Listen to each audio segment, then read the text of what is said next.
Thanks for joining us for the news at noon. We need to get to some breaking news. It's been more than a month since the death of Irina Zarutska on a CATS light rail. Since then, there has been a growing push for more safety initiatives on public transportation.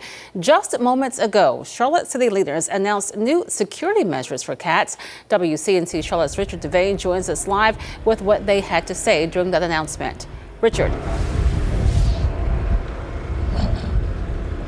Yeah, Lisa, basically they've said that the most important thing is that folks feel secure when they're on the transit system. They also, the mayor of Davidson actually said, Rusty Knox said that Charlotte is a safe city, something the mayor, our own Mayor Vi Lyles, also said.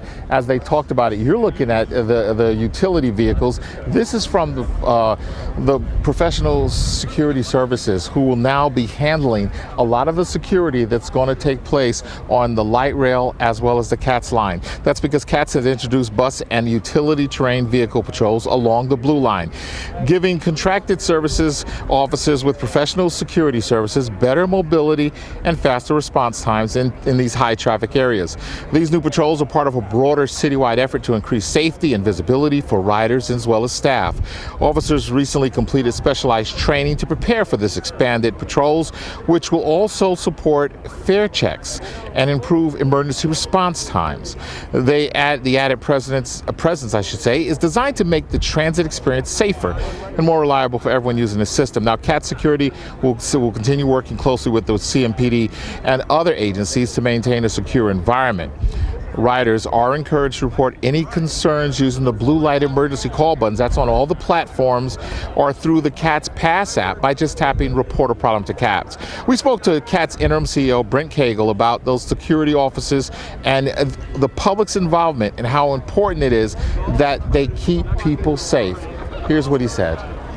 The partnership with PSS is growing and evolving as we work together to ensure the safety of our operators, our customers, and as we work to reduce or eliminate fare evasion throughout the system. All of these are top priorities, and CATS with PPS and in partnership with CMPD, we're ready to implement and execute on these plans.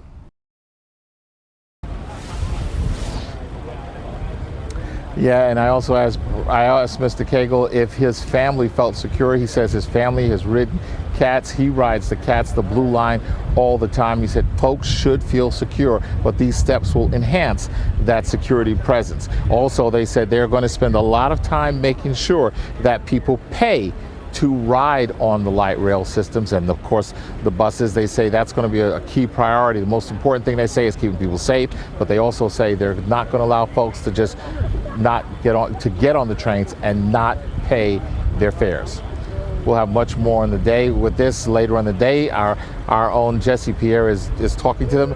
We'll have more on what they talked about during this news conference a little bit later on. But for now, we're right here in Charlotte. We're at the Sugar Creek light rail station. This is Richard Devane. I'll send it back to you. Richard, thanks so much for that live report. People certainly want to feel safe before they ride. Thanks so much.